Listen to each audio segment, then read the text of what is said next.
A History of Southern Missouri and Northern Arkansas by William Monks, published in 1907. A General Jackson soldier shot down, and cutting out Rhodes' heart, and Benjamin Alsup taken to Little Rock. Number 21. A short time after this hanging, there was a man by the name of Rhodes, who resided on the head of Bennett's Bayou in Howell County. He was about 80 years of age, and had been a soldier under General Jackson. His head was perfectly white, and he was very feeble. When he heard of the hanging of Brown and James, he said openly that there was no civil war in that, and that the men who did it were guilty of murder. Some 2 weeks from the date of the hanging of Brown and James, about 25 men, hearing of what he had said, organized themselves, and commanded by Dr. Nunley and William Sapp, proceeded to the house of Rhodes, where he and his aged wife resided alone, called him out, and told him they wanted him to go with them. His aged wife came out, and being acquainted with a part of the men, and knowing that they had participated in the hanging and shooting of a number of Union men, talked with them and asked, "You are not going to hurt my old man?" They said, "We just want him to go a piece with us over here." Ordering the old man to come along, they went over to a point about 1/4 from the house and informed him of what he had said. There they shot him, cut his ears off and his heart out.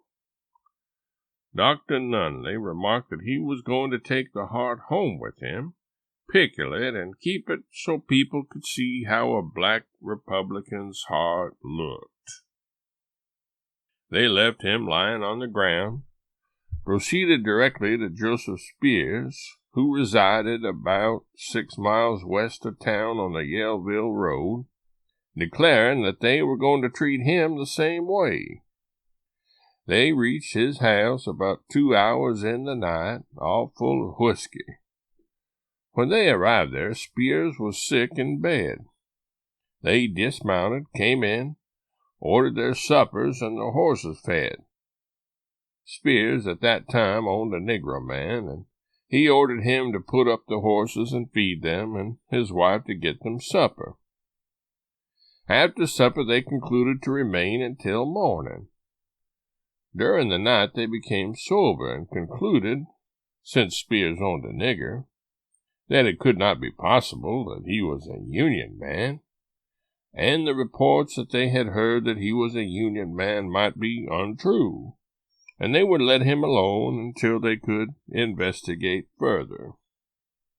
In the meantime, Rhodes not having returned home, and not a single Union man left in the country that Mrs. Rhodes could get to look after him, and having heard, when they reached Joseph Spears, that the old man was not with them, although very feeble, she still continued the search.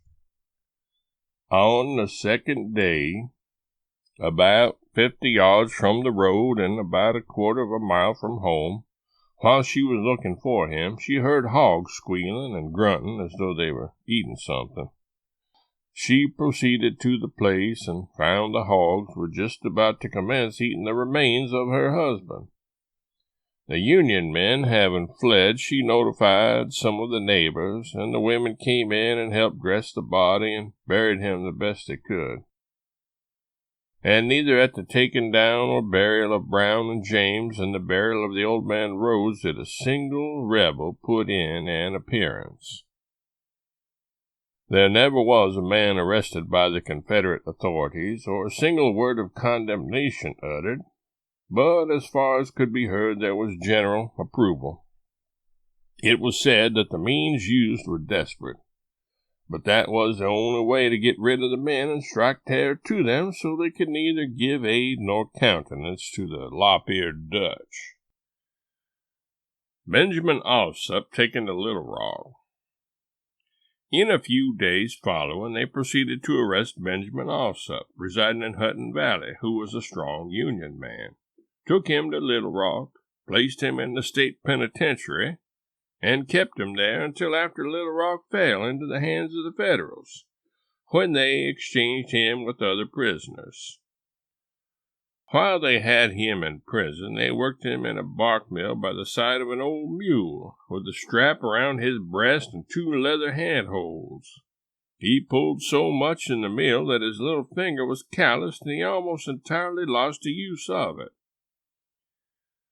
After they had hung, shot, captured, and driven from the country all of the Union men, they called a public meeting for the purpose of taking into consideration what should be done with the families of the Union men, which meeting had a number of preachers in it. After discussing the premises, they arrived at the conclusion that if they let the families of the Union men, who had escaped and gone into the Federal lines, remain, they would return and bring in the lop-eared Dutch.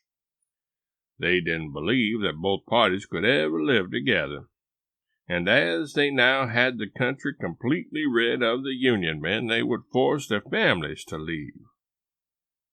They at once appointed men, among whom were several preachers, to go to each one of the Union families and notify them that they would not be allowed to remain, because if they let them stay, their men would be trying to come back, and they didn't believe both parties could live together. They stated at the same time that they were really sorry for the women and children, but nobody was to blame but their husbands and sons, who had cast their lot with the lop-eared Dutch. Also, as they had taken up arms against the Confederate States, all the property they had, both real and personal, was subject to confiscation and belonged to the Confederate authorities.